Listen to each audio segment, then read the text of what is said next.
krećemo za Rumunjsku.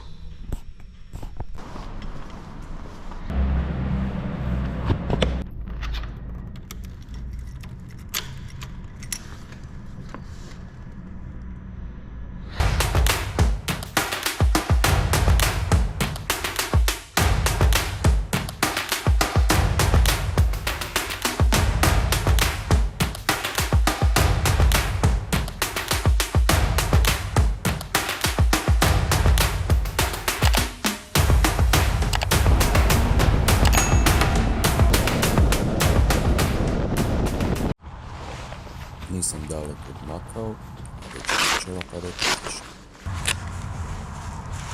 To je to. Obučeni za kišu.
Etno selo Stanišić smješteno je na izlazu iz Bijeljine.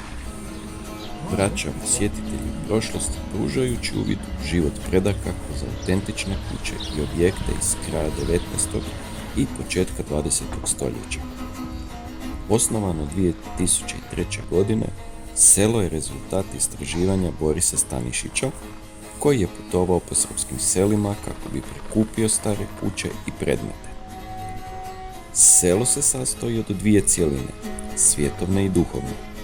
Svjetovna cjelina obuhvaća drvene kuće, vodenice, mljekaru, kovačnicu i ambar, dok duhovna cjelina sadrži replike srednjovjekovnih objekata, uključujući manastir Svetog oca Nikole i krstionicu.